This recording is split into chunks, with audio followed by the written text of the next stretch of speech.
اب چند لمحات کے لیے میں گزارش کر لوں پیکر اخلاق رئیس العلماء حضرت استاذ محترم حضرت مولانا رئیس احمد صاحب دامت برکاتہ العالیہ سے آپ تشریف لیں اور اپنے مواعظ حسنہ سے ہم سب کو محسوس فرما دیں۔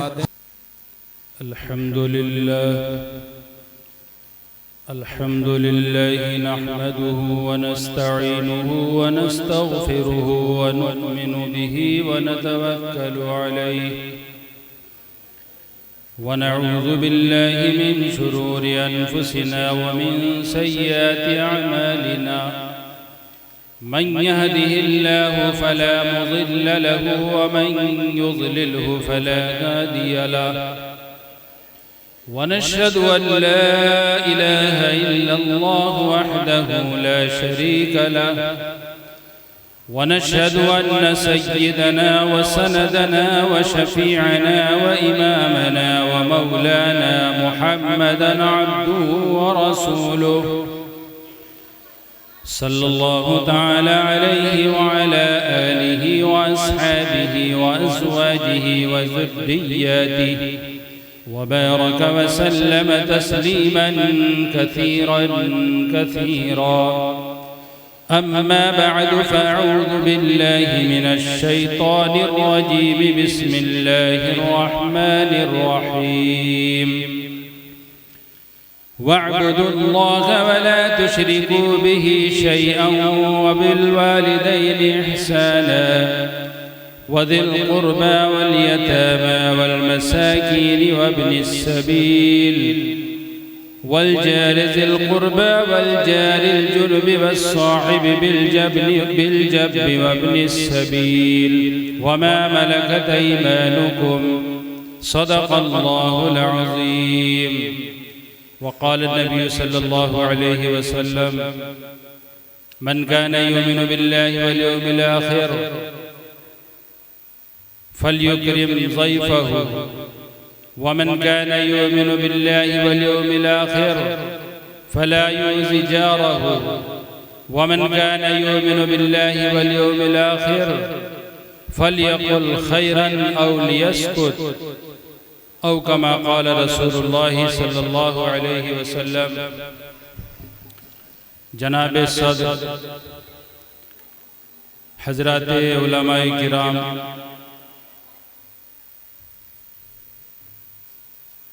قابل احترام بزرگوں اور دوستوں، اللہ تعالیٰ کا بے انتہا شکر و احسان ہے کہ اس نے ہم سب کو اپنے گھر میں دین کی مجلس میں جمع ہونے کا موقع عنایت فرمایا ہے۔ اللہ تعالیٰ ہمارے یہاں پر جمع ہونے کو، دین کی باتیں کہنے اور سننے کو قبول فرمائے اور عمل کی دولت سے مالا مال فرمائے۔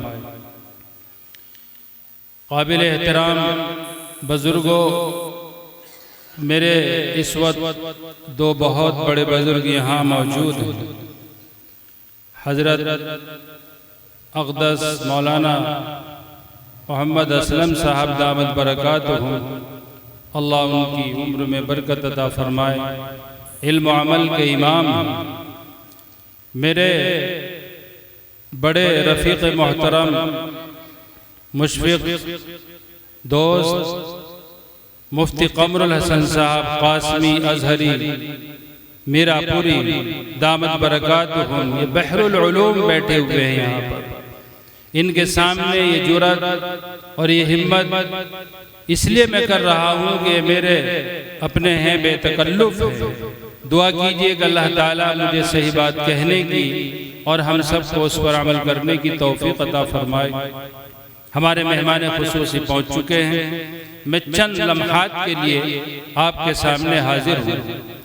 اللہ تبارک و تعالیٰ نے دنیا کے اندر انسانوں کی ہدایت کے لیے اور انہیں راہ راست پر چلانے کے لیے دو عظیم الشان نعمتیں ہمیں عطا فرمائی۔ ایک آسمانی کتاب قرآن کریم اور دوسری نعمت امام الانبیاء سرکار دو عالم صلی اللہ علیہ وسلم کی ذات اقدس۔ اللہ تعالیٰ نے انسان کو پیدا فرمایا، وہ اس کی صلاحیتوں سے واقف ہے، اسی اعتبار سے اللہ تعالیٰ نے انسانوں کو اعمال کا پابند بنایا اور مکلف فرمایا، اور جتنی ذمہ داری کا بوجھ یہ انسان اٹھا سکتے تھے اتنے ہی اعمال ان کے اوپر اللہ تعالیٰ نے لاگو کیے اور لازم فرمائے۔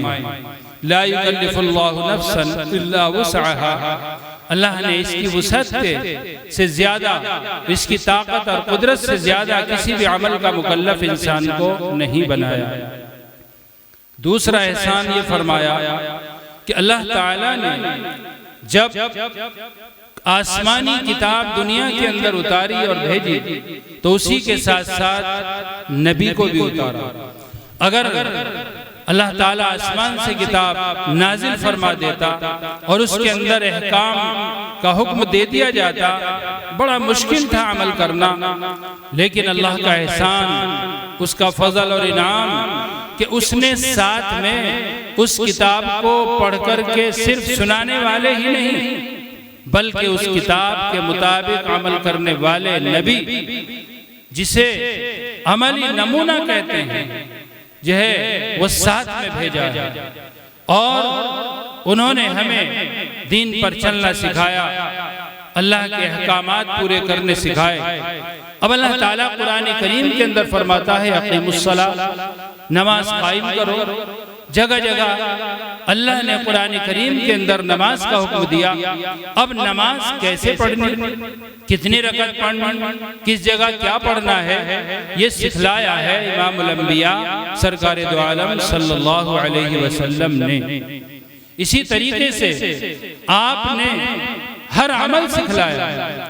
آپ کی زندگی کھلی ہوئی کتاب ہے، آپ کی زندگی پوری کی پوری قرآن کریم کی تفسیر ہے کہ لے کے غمی سے اور خوشی تک، اور لے کے ایک کاروبار سے اور مزدوری تک، اور لے کر بچپنے سے اور آخر بڑھاپے تک، اور غم سے لے کر خوشی تک، امیری سے لے کے اور مالداری تک، سارے حالات اور سارے معاملات سرکار دو عالم صلی اللہ علیہ وسلم نے امت کے سامنے پیش کیے، اور ایسے شاگردوں کی جماعت تیار کی صحابہ کرام کی کہ جنہوں نے نبی کریم صلی اللہ علیہ وسلم سے سیکھا، سمجھا، عمل کیا، اور پھر امت کے لیے ایک مشعل راہ بن گئے، ایک نمونہ بن گئے۔ تو اللہ تعالیٰ نے اتنا بڑا احسان اور کرم ہمارے اوپر فرمایا کہ ہمارے لیے سرکار دو عالم صلی اللہ علیہ وسلم کو آئیڈیل اور نمونہ بنا کر بھیجا، اور ارشاد فرمایا لَقَدْ كَانَ لَكُمْ فِي رَسُولِ اللَّهِ أُسْوَةٌ حَسَنَةٌ، نبی کریم صلی اللہ علیہ وسلم کی زندگی مبارک تمہارے لیے بہترین اسوہ ہے، بہترین نمونہ ہے، ان کے مطابق عمل کرتے جاؤ۔ اب سب سے پہلے اللہ تعالیٰ نے ہمیں حکم دیا وَاعْبُدُوا اللَّهَ، اللہ تعالیٰ کی عبادت کرو۔ عبادت کے قابل صرف، عبادت کے لائق صرف اللہ ہے۔ ہم نے اقرار کر لیا لا الہ الا اللہ، اللہ کے علاوہ کوئی معبود ہے ہی نہیں۔ تو سب سے پہلے جو میں نے آیت کریمہ پڑھی، اللہ نے اس کے اندر فرمایا وَاعْبُدُوا اللَّهَ، تم اللہ کی عبادت کرو۔ تو بندگی کس کی کرنی ہے؟ اللہ کی، اسی کی عبادت کرنی ہے۔ وہی ہمارا مسجود اور معبود ہے، وہی خالق ہے، وہی پالنہار ہے، وہی رازق ہے۔ سب سے پہلے ہمارا عقیدہ یہ مضبوط ہونا چاہیے۔ آگے اللہ نے ارشاد فرمایا وَلَا تُشْرِكُوا بِهِ شَيْئًا، اس کے ساتھ کسی اور کو شریک مت کرو۔ شرک سے بچایا گیا۔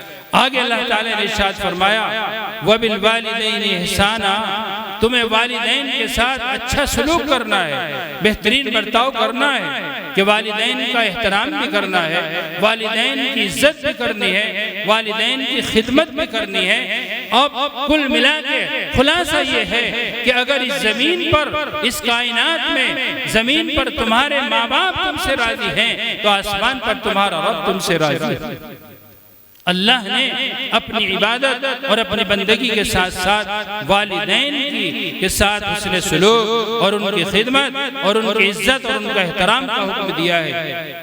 وَذِي الْقُرْبَى وَالْيَتَامَى وَالْمَسَاكِينِ وَالْجَارِ ذِي الْقُرْبَى وَالْجَارِ الْجُنُبِ وَالصَّاحِبِ بِالْجَنِبِ وَابْنِ السَّبِيلِ وَمَا مَلَكَتْ أَيْمَانُكُمْ۔ پھر آگے اللہ نے ترتیب سے تمام رشتوں کو اور تمام تعلقوں کو بیان فرمایا کہ جو تمہارے رشتہ دار ہیں تم ان کے ساتھ اچھا سلوک کرو، یتیموں کے ساتھ اچھا سلوک کرو۔ اسی طریقے سے ہم جو ہے ذرا دھیان کر کے چلیں کہ ہمارے بیچ میں کچھ یتیم بچے اور بچیاں بھی ہوتی ہیں، ان سے ہم شفقت کریں، ان سے ہم پیار کریں، ان سے ہم محبت کا برتاؤ کریں۔ نبی کریم صلی اللہ علیہ وسلم نے فرمایا کہ جس انسان نے محبت اور شفقت کی نگاہ سے کسی یتیم بچے کے سر پر ہاتھ رکھ دیا، جتنے بال اس کے ہاتھ کے نیچے آئیں گے اتنی نیکیاں اس کے اعمال نامے میں لکھی جائیں گی۔ سبحان اللہ، کتنا وقت لگا؟ تھوڑا سا وقت لگا۔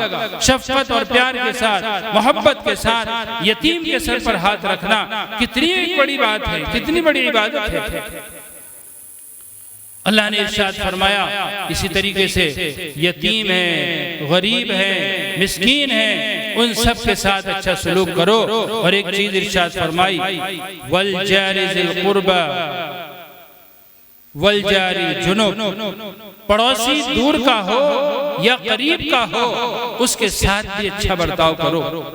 اب یہاں رک کر تھوڑی سی یہ بات سمجھ کر چلیں کہ ہم جب یہاں پر رہتے ہیں، دنیا کے اندر بستے ہیں، تو ہمارے ساتھ میں بسنے والے ہمارے پڑوسی کہلاتے ہیں۔ وہ ہمارے پڑوسی، جہاں ہمارا مکان ہے وہاں بھی پڑوس ہے، جہاں ہماری دکان ہے وہاں بھی پڑوس ہے، جہاں ہمارا کاروبار اور بزنس ہے، ملازمت ہے، وہاں بھی پڑوسی ہیں، سفر میں بھی پڑوسی ہوتا ہے۔ تو جو پڑوسی ہے اس کے ساتھ اچھا سلوک کرنا، اس کا احترام کرنا، اس کی خدمت کرنا اور اس کے ساتھ اچھا برتاؤ کرنا، یہ اللہ نے ہمیں حکم دیا ہے۔ وَالْجَارِ ذِي الْقُرْبَى وَالْجَارِ الْجُنُبِ، یہ قریب کا پڑوسی ہو اس کا ڈبل حق ہے، اور دور کا پڑوسی ہو اس کا سنگل حق ہے۔ لیکن یہ پڑوسی جو ہے یہ ایک ایسی چیز ہے کہ جس کے بارے میں قرآن کریم کے اندر جگہ جگہ بہت زور دیا گیا، اتنا زور دیا گیا کہ جگہ جگہ اس کے بارے میں تاکید فرمائی گئی کہ پڑوس کا حق، پڑوس کا خیال تمہیں رکھنا ہے۔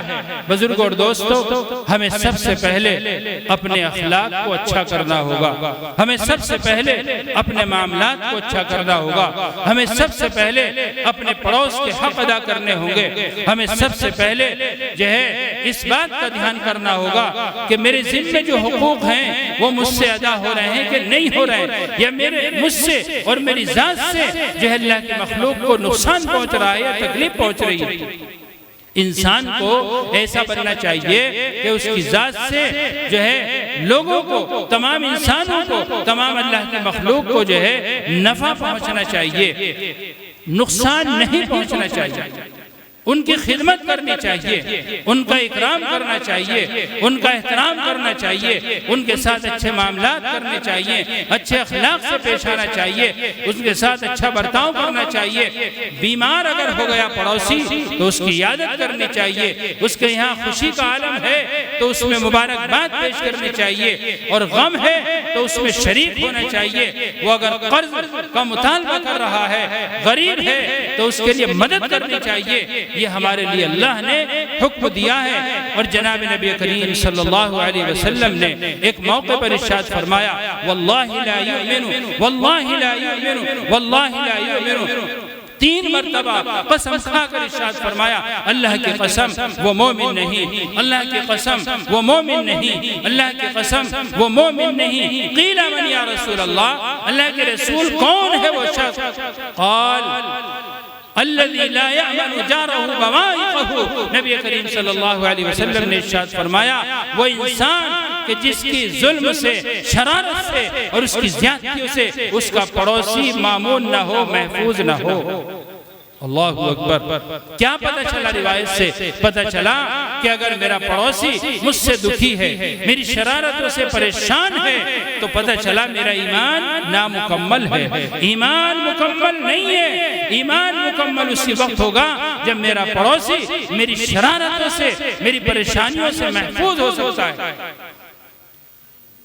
نبی کریم صلی اللہ علیہ وسلم نے ارشاد فرمایا، جو شخص اللہ پر اور قیامت کے دن پر ایمان رکھتا ہے، اس کا یقین ہے کہ میرا اللہ ہے، اور اس کا یقین ہے کہ مجھے قیامت کے دن اپنے رب کے سامنے کھڑا ہونا ہے، تو اسے چاہیے کہ وہ اپنے پڑوسی کو تکلیف نہ پہنچائے، اسے اذیت نہ پہنچائے.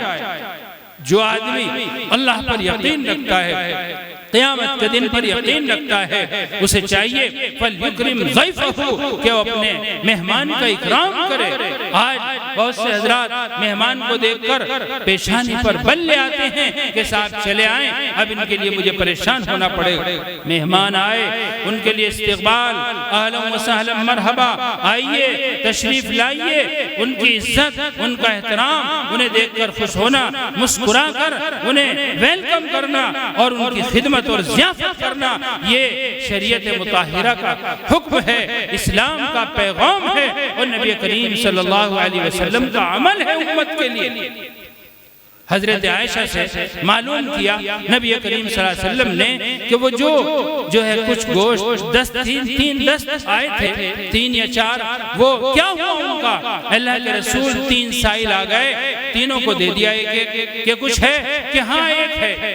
عائشہ جو پڑوسی ہے اس کے یہاں بھی پہنچوایا کہ نہیں؟ کہ نہ، کہ پڑوسی کے یہاں بھی پہنچواؤ، اس کا بھی حق ہے. یہ حق ہے نبی کریم صلی اللہ علیہ وسلم نے ارشاد فرمایا.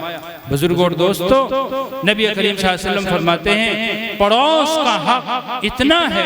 حضرت جبرائیل علیہ السلام تشریف لاتے، حکم دیتے پڑوس کا اکرام، تشریف لاتے حکم دیتے پڑوسی کا حق، آتے حکم دیتے پڑوسی کے ساتھ ہمدردی، غمخواری، اچھا معاملہ، اچھا برتاؤ، اس کی مدد، اس کے ساتھ اچھے معاملات سے پیش آنا. اللہ کے رسول صلی اللہ علیہ وسلم فرماتے ہیں مجھے ایسا لگنے لگا کہ کہیں جبرائیل امین اللہ کی طرف سے یہ حکم نہ دے دے کہ تمہارا پڑوسی تمہاری وراثت میں بھی شریک ہوگا. اللہ اکبر. وراثت آپ سمجھتے ہو جس کا آج ہم حق ادا نہیں کر رہے. اللہ ہماری حفاظت فرمائے. ابا امی کا انتقال ہو گیا اور ان کا جو مال بچا وہ کس کا ہے؟ بولو کس کا ہے بھائی؟ وہ ابا اور امی کے جو لڑکے ہیں ان کا ہے نا؟ کیوں بھائی؟ تھوڑا سا جواب دو. کس کا ہے؟ اولاد میں کون آئے لڑکے؟ جی لڑکی بھی ہیں کیا؟ لڑکی بھی اولاد ہے؟ اچھا، آپ کی بستی میں اگر ایسا انصاف ہے تو سبحان اللہ. آج دیکھنے میں آ رہا ہے معاشرے کے اندر کہ لڑکے 2 یا 6 یا 4 ابا کا سارا مال تقسیم کر کے بیٹھ گئے، ہضم کر گئے. لڑکی کہاں جائے گی؟ ابا کی لڑکی کہاں جائے گی؟ اس کا حق ہم نے مار لیا. میں بھی اس میں مجرم، آپ بھی اس میں مجرم، لیکن اللہ بخشے گا نہیں. قرآن کریم کے اندر جہاں پر تمام احکامات بیان کیے گئے ہیں تو اللہ نے انہیں مفصل نہیں بیان فرمایا، اجمالاً بیان فرمایا اور نبی کریم صلی اللہ علیہ وسلم کے لیے چھوڑ دیا. نبی کریم صلی اللہ علیہ وسلم نے اپنی عملی نمونے سے ان کی تشریح اور تفسیر فرمائی ہے اور امت کو اس کا سبق سکھایا ہے. لیکن جہاں وراثت سے مسائل آئے ہیں، یوصیکم اللہ فی اولادکم للذکر مثل حظ الانثیین، اس صورت کے اندر پورا کا پورا رکو اور اس سے آگے پیچھے اور بھی بہت سی جگہ پر اللہ نے وراثت کے احکام کو پوری ترتیب اور تفصیل کے ساتھ کھول کر کے بیان کیا ہے. لڑکی کا اتنا، لڑکے کا اتنا، ماں کا اتنا، ابا کا اتنا، یہ سارے مسائل کو حل کیا ہے جس کو ہمارے مفتیان کرام بڑے بڑے الجھے ہوئے مسئلوں کو حل کرتے ہیں. وراثت کے جو مسائل ہیں وہ بڑے اہم مسائل ہیں. اللہ نے چھوڑا نہیں ہے کسی کے لیے، خود اس کو واضح کیا ہے. کوشش اس بات کی کریں کہ اللہ اس معاملے میں جو ہم سے کوتاہی اور غلطی ہو رہی ہے اس کو دور فرما، اور جس کا جو حق ہے اے اللہ ہم سے وہ ادا کرنا ہمارے لیے آسان فرما. آمین تو کہہ دو. یا نہیں کرنا ہے؟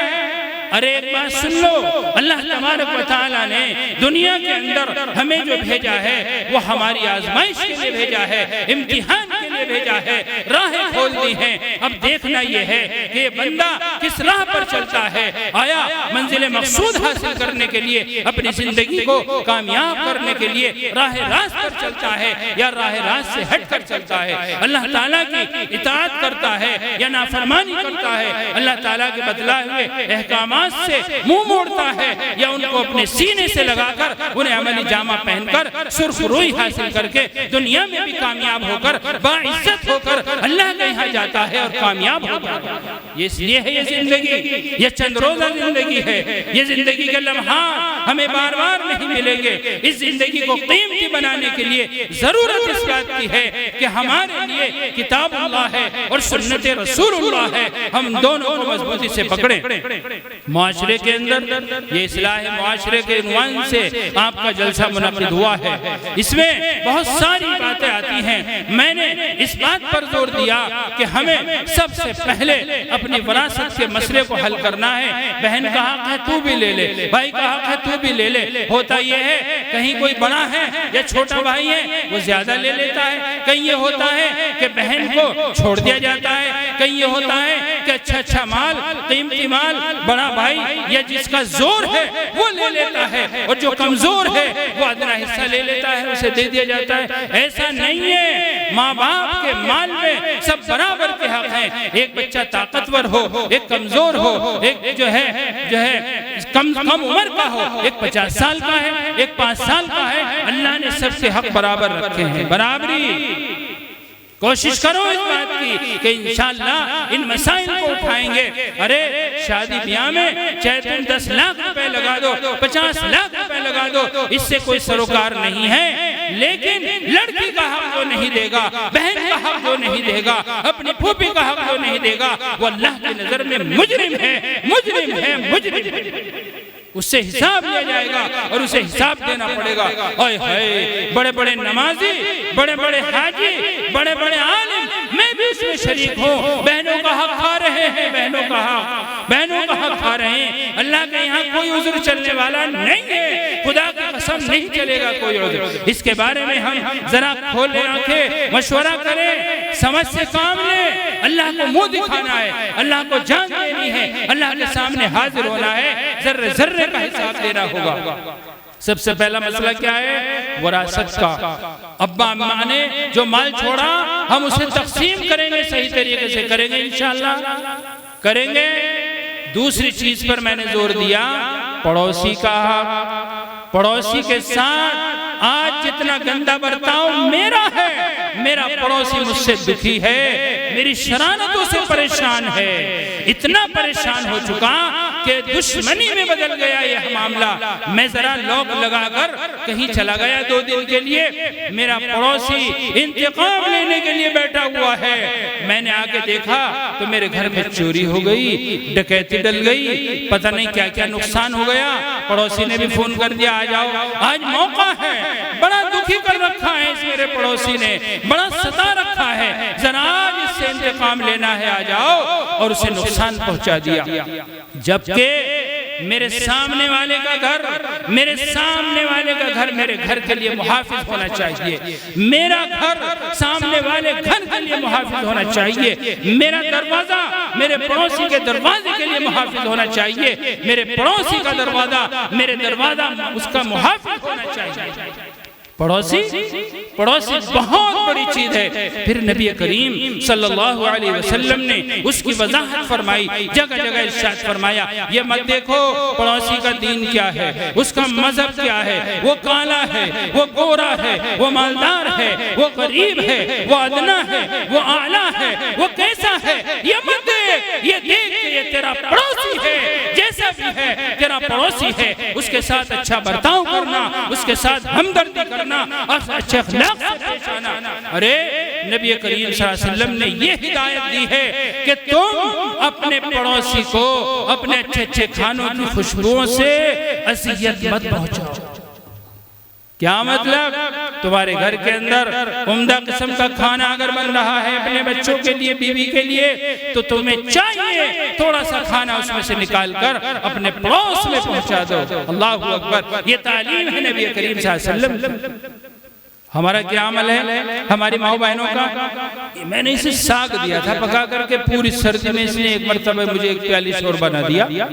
ہم نے کھیر پکائی، اس نے تو کچھ دیا نہیں۔ جب یہی نہیں دیتی پڑوسن تو میں کیا دوں؟ اس نے بھی اب دینا بند کر دیا۔ یہ حالات ہے ہمارے۔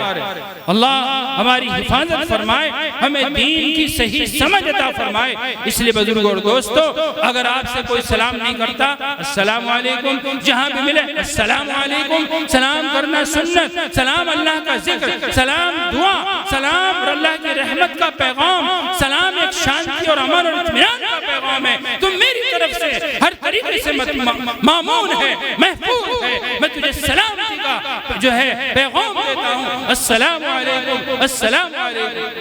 اب اس کے اوپر وعلیکم السلام کہنا واجب، اور اتنی آواز سے کہنا کہ جس نے سلام کیا ہے وہ سن لے۔ مسئلہ سمجھ میں آ گیا؟ سلام کرنا سنت، سلام کا جواب دینا واجب۔ جو سلام کا جواب نہیں دیتے وہ گنہگار ہیں۔ اور یہ سلام اللہ کا کلام، اللہ کا نام ہے، اللہ کا ذکر ہے، امن و سلامتی کا پیغام ہے۔ اسے عام کرو، اس کے ذریعے سے کیا ہوگا؟ محبتیں بڑھیں گی، بھائی چارہ پیدا ہوگا، دل کی قدورتیں، دل کی نفرتیں دور ہوں گی۔ ارے کم سے کم اگر کسی سے آپ کا مزاج نہیں ملتا، وہ بد چلن ہے، بد اخلاق ہے، بد معاملہ ہے، بد زبان ہے، بد کردار ہے، بد اخلاق ہے، تو کم از کم جو ہمارا حق ہے ہم اس سے تو نہ بھاگیں، سلام کلام کرتے رہو، اس کے غم میں، اس کی خوشی میں تو شریک ہوتے رہو۔ یہ کیا ہوا کہ آپ قطع تعلق کر کے اپنے گھر میں بیٹھ گئے؟ مجھے نہیں لینا دینا کوئی ہوگا، میرا پڑوسی ہوگا کوئی۔ اس کی تعلیم شریعت نہیں دیتی، اس کا پیغام اسلام نہیں دیتا۔ اسلام کا پیغام یہ ہے سلمن قطع کا، جو تجھ سے توڑے تو اس سے جوڑ، اس سے ملا تعلق و رشتہ۔ وَاعْفُ عَمَّنْ ظَلَمَكَ، جو تجھ پر ظلم کرے تم اسے معاف کر دو۔ یہ ہے اسلام کا پیغام، یہ ہے نبی کریم صلی اللہ علیہ وسلم کا پیغام۔ ارے نبی کریم صلی اللہ علیہ وسلم نے بڑے بڑے دشمن کو گلے سے لگایا ہے، انہیں ہدیہ دیا ہے، ان کے ساتھ اس نے سلوک کرا ہے، وہ بیمار ہوئے تو ان کی عیادت کی ہے، اچھے اخلاق سے پیش آئے ہیں۔ یہ ہے اسلام کا پیغام۔ اسلام کو اگر ہم بڑھانا ہے، اسلام کو اگر عام کرنا ہے، اور اسلام کا اچھا میسیج ہمیں پہنچانا ہے پوری دنیا والوں کے سامنے، تو ہمیں یہ طریقہ اپنانا ہوگا۔ اپنائیں گے انشاءاللہ، کریں گے سلام کو عام، کریں گے پڑوسی کا احترام، بد زبانی سے بچیں، بد کلامی سے بچیں، جھوٹ سے بچیں، وعدہ خلافی سے بچیں۔ المومن اذا وعد وفا۔ آئے ہائے، اللہ کے رسول صلی اللہ علیہ وسلم نے کیا شان بتلائی ہے ایمان والے کی۔ ایمان والا تو وہ ہے کہ جب وعدہ کرتا ہے تو اس کو پورا کرتا ہے۔ آج نیت، من، دل یہ طے کر رکھا ہے وعدہ پورا نہیں کروں گا، جھوٹی قسم کھا لے، جھوٹا وعدہ کر لے۔ اللہ اللہ اللہ ہمیں سمجھ دے دین کی، اللہ تعالی ہماری اصلاح فرما دے، دین پر چلنا ہمارے لئے آسان فرما دے۔ آج بزرگوں اور دوستو، دین کو، اسلام کو جتنی بدنامی اور جتنا جو ہے نقصان ہماری اپنے سے بدعملی سے پہنچ رہا ہے، اتنے غیروں سے نہیں۔ غیروں کا کیا گلا، کیا شکوہ ہے، اپنوں سے نقصان پہنچ رہا ہے۔ نبی کریم صلی اللہ علیہ وسلم کا فرمان، جو اللہ پر اور اللہ کی ذات پر یقین رکھتا ہے، آخری دن یعنی قیامت پر یقین رکھتا ہے، اسے چاہیے کہ اپنے مہمان کا اکرام کرے۔ اللہ اکبر۔ مہمان کا اکرام، مہمان کی ضیافت، جتنا اس پہ خرچ ہوگا اللہ اکبر، اس پر کتنا اجر و ثواب اللہ نے رکھا ہے۔ اسی طریقے سے ایک جز نبی کریم صلی اللہ علیہ وسلم کے فرمان کا یہ بھی ہے، من کان یؤمن باللہ والیوم الآخر فلیقل خیرا او لیسکت۔ جو تم میں سے اللہ کی ذات پر یقین رکھتا ہے اور آخر دن پر یقین رکھتا ہے، اسے چاہیے کہ جب بات کرے تو اچھی بات کرے، ورنہ چپ رہے۔ چپ رہنا بزرگوں اور دوستوں بہت بڑا عمل ہے، بہت برائیوں سے، بہت بگاڑ سے بچاتا ہے۔ جب بھی جھگڑا ہوگا بد کلامی سے ہوگا، کیسے ہوئی وہ بات؟ زبان سے۔ جب بھی جھگڑا ہوگا غیبت سے ہوگا، جب بھی جھگڑا ہوگا چغلی سے ہوگا، الزام تراشی سے ہوگا، بہتان سے ہوگا، کسی کو نقلانے اور چبلانے سے ہوگا۔ تمام فساد سے، تمام بگاڑ سے بچنے کا حل نبی کریم صلی اللہ علیہ وسلم نے ارشاد فرمایا، فَلْيَقُلْ خَيْرًا، جب بھی بات کرے، جب بھی بولے تو اچھی بات بولے، خیر کی بات بولے، بھلائی کی بات بولے۔ بولنے سے پہلے تولو، اس کے بعد بولو۔ ارے اگر بولنا چاندی ہے تو خاموش رہنا سونا ہے، سونے کی قیمت زیادہ ہوتی ہے۔ اللہ تعالیٰ ہمیں دین کی سمجھ عطا فرما دے۔ ساری جو کمی آج ہمارے اندر ہے، میں بھی بھائی اسی میں ہوں، میں بھی آپ کے معاشرے کا اور ایک فرد ہوں کہ ہمارے اندر بدعملی بڑھتی چلی جا رہی ہے، بد اخلاقی بڑھتی چلی جا رہی ہے۔ ایک بات دھیان میں رکھنے کی ہے، اللہ تعالیٰ نے جتنے احکامات ہمارے اوپر لازم فرمائے ہیں، ان سب میں اگر ہم غور کریں تو جو عبادات ہیں وہ 100% میں سے 25% رکھی ہیں اللہ تعالیٰ نے، 75% میں تو ہمارے معاملات ہیں، اخلاق ہیں، یہ رہن سہن ہے جو ٹھپ پڑے ہوئے ہیں۔ اب ایک نمازی ہے، صف اول میں نماز پڑھتا ہے، ماشاءاللہ باشرہ ہے، حاجی ہے، تسبیح بھی پڑھ رہا ہے، تلاوت بھی کر رہا ہے، مگر صاحب دھوکہ بھی دے رہا ہے، بد معاملگی بھی کر رہا ہے، وعدہ خلافی بھی کر رہا ہے، اور حق بھی ضائع کر رہا ہے، گالی بھی خود دے رہا ہے، سوچ رہا ہے میں تو بڑا پکا نمازی ہوں۔ یاد رکھو نماز پڑھنا بہت بڑا عمل ہے، پوری دنیا مانتی ہے، میں بھی مانتا ہوں، لیکن سچ بولنا بھی بہت بڑا عمل ہے، وعدہ پورا کرنا بھی بہت بڑا عمل ہے، اپنے معاملات کو صاف کرنا بھی بہت بڑا عمل ہے۔ ناپنے میں کمی، تولنے میں کمی، آج ملاوٹ کا یہ حال ہو چکا ہے کہ دنیا میں اللہ کی نعمتیں کوئی صاف اور شفاف ملنے کے لیے تیار نہیں ہے، ہر چیز میں ملاوٹ، ہر چیز میں دھوکہ، ہر چیز میں ڈنڈے مارنا۔ ارے یہ جو بیماریاں اور طرح طرح کے عذاب اور مصائب اور آلام اور پریشانیاں، بد امنی، بدسکونی نے ہمیں گھیر لیا ہے، یہ سب ہماری اعمال بد کی نحوست اور نتیجہ ہی تو ہے، اور کیا ہے؟ ہمیں غور کرنا چاہیے اپنی زندگی کے بارے میں، ہمیں اس ماحول کو بدلنا ہوگا، ہمیں بھائی چارگی کا پیغام عام کرنا ہوگا، ہمیں ایک دوسرے کا حق ادا کرنا ہوگا۔ جتنا نقصان امت کا حق تلفی سے ہو رہا ہے، اس سے زیادہ اس سے نہیں ہو رہا کہ اللہ کی عبادت نہ کی جائے، اللہ کی بندگی نہ کی جائے۔ اللہ تعالیٰ قادر ہے اپنی عبادت میں کوتاہیوں کو معاف کر دے گا، لیکن جو حقوق العباد کا مسئلہ ہے اللہ تعالیٰ اس کو معاف نہیں کرے گا۔ ہر صاحب حق کا حق دلوائے گا، ہر ظالم سے اس کے مظلوم کا اللہ تعالیٰ بدلہ دلوائے گا اور حق دلوا کر رہے گا۔ غور کریں، ہمارے سامنے موت کا بھی منظر ہے، ہمارے سامنے قبر بھی ہے، پلسرات بھی ہے، حشر بھی ہے، اللہ کے سامنے کھڑے بھی ہونا ہے۔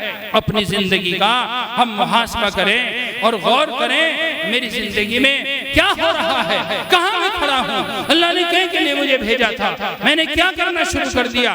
یہ سارے حالات کو سامنے رکھ کر بزرگ اور دوستوں ہمیں زندگی گزارنی ہوگی۔ بزرگ اور دوستوں اگر ہم نے ان کاموں کو اپنی زندگی میں انجام نہ دیا تو یاد رکھو افسوس اور حسرت کے علاوہ کچھ اور ہمارے پاس نہ ہوگا۔ اللہ تعالیٰ قرآن کریم کے اندر ارشاد فرماتا ہے جتنی یہ زمین اور یہ آسمان سارا کا سارا سونے سے، چاندی سے، پیسے سے بھر کر بھی اللہ تعالیٰ کے یہاں کوئی فدیہ دینا چاہے گا تو اللہ کی پکڑ سے بچ نہیں سکتا، عذاب سے چھوٹ نہیں سکتا، اللہ کی گرفت سے کہیں بھاگ بھاگ نہیں سکتا۔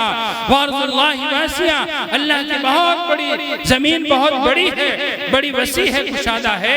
اگر آپ کی زندگی یہاں سلامت نہیں ہے، آپ کی عزت یہاں محفوظ نہیں ہے، دوسری جگہ جا کے عمل کر لو، تیسری جگہ چلے جاؤ، کہیں اور چلے جاؤ، لیکن عمل نہ کرنا یہ اللہ کو یہ گوارا نہیں ہے اور یہ جواب نہیں چلے گا۔ اے اللہ میں ایسے ماحول میں تھا، یہ ایسے حالات میں تھا، یہ کچھ نہیں ہے، یہ لچر عذر اللہ کے یہاں چلنے والے ہیں نہیں ہے۔ اللہ کے یہاں تو ذرے ذرے کا حساب ہوگا۔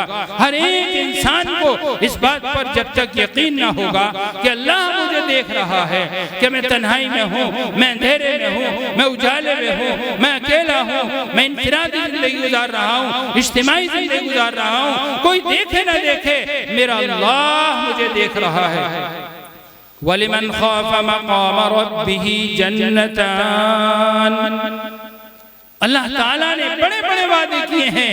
جو اللہ سے خوف کھا کر زندگی گزارے گا، گناہوں سے بچ کر زندگی گزارے گا، ارے یہ جو نفس اللہ نے دیا ہے اسے چاہیے ذائقہ، جسے ہم نے گناہوں کا ذائقہ چکھا چکھا کر ہم اس کے تابع ہو گئے اور اس کے غلام بن چکے ہیں۔ ہمیں چاہیے کہ ہم اپنے نفس کو کنٹرول کریں اور اسے نیکیوں کا ذائقہ چکھائیں، اسے اللہ کی عبادت اور بندگی کا ذائقہ چکھائیں، قرآن کریم کی تلاوت کا ذائقہ چکھائیں، ذکر اللہ کا ذائقہ چکھائیں، نماز روزے کا ذائقہ چکھائیں، پھر اسے اسی ذائقے میں مزہ آنے لگے گا۔ نفس کو تو ذائقہ چاہیے۔ آج آپ نے دیکھا ہوگا دنیا، خاص کر کے ہمارا مسلم ماحول معاشرہ ذائقے کے پیچھے بھاگ رہا ہے۔ آپ دیکھ رہے ہوں گے ہمارے قریب میں ایک چھوٹا سا شہر ہے نجیب آباد، کبھی چائے کا ایڈورٹائز تو کبھی کھانوں کا ایڈورٹائز۔ بہت دنوں سے میں اس بات کو نوٹ کر رہا ہوں، خوب ترقی ہو رہی ہے ہوٹلوں کی۔ بھئی آپ نے سنا کہ نہیں سنا؟ جاتے ہوں گے آپ بھی ذائقہ صحیح کرنا۔ گھروں کا کھانا جو صاف ستھرا لذیذ وہ ہم چھوڑ کر کئی گنا زیادہ پیسوں میں کیسے کیسے جو ہے تیل میں اور ریفائنڈ میں ہم کھا رہے ہیں اور طرح طرح کی بیماریوں کا ہم شکار ہو رہے ہیں۔ ذائقہ ذائقہ ذائقے کے پیچھے بھاگ رہی ہے پوری دنیا۔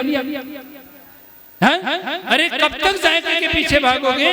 کبھی کبھی یہ بھی خیال کر لیا کرو، حضرت عثمان غنی رضی اللہ تعالیٰ عنہ کے سامنے جب قبر کے حالات بیان ہوتے تھے، اس کا تذکر آتا تھا، قبر کو یاد کر کے چیخے مار مار کر، دہاڑے مار مار کر رویا کرتے تھے۔ آپ کی داڑھی مبارک آنسوں سے تر ہو جایا کرتے تھے۔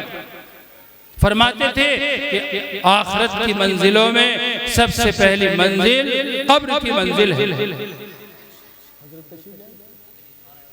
آخرت کی منزلوں میں سب سے پہلے منزل قبر کی منزل ہے۔ اللہ اکبر۔ وہاں پر اگر آسانی سے معاملہ ہو گیا تو ساری منزلیں آسان ہوتی چلی جائیں گی، اور یہیں اٹک گیا تو سب جگہ پھنستا چلا جائے گا۔ وہاں ساتھ کیا جائے گا؟ وہاں اعمال حسنہ ساتھ جائیں گے، اللہ کی اطاعت اور فرمانبرداری ساتھ جائے گی، وہاں گناہ بھی ساتھ جائیں گے، اللہ کی نافرمانی بھی ساتھ جائے گی، مال دولت سونا چاندی تعلق رشتہ عہدہ اقتدار سارے کے سارے دنیا میں رکھے رہ جائیں گے۔ ساتھ جانے والی چیز اعمال ہے، مال بھی ہی رکھا رہ گیا۔ آپ نے دیکھا ہوگا خالی ہاتھ آئے ہیں، ایسی خالی ہاتھ دو کپڑوں میں جاتے ہیں اور اسے بھی پہنچایا جاتا ہے، خود نہیں جاتا، قبر تک اس کا مال ساتھ جاتا ہے، کچھ رشتہ دار اور دوست احباب ساتھ جاتے ہیں، باقی ہمارے ساتھ ہمارے اعمال جاتے ہیں۔ اس لیے اس مختصر سی زندگی میں، بڑا مختصر سا وقت ہے، اس میں ہمیں اپنی آخرت کو سنوارنے کی فکر کرنی ہے، اپنے اللہ کو راضی کرنا ہے اور اپنے ٹوٹے ہوئے رب کو راضی کرنے کی فکر کرنی ہے۔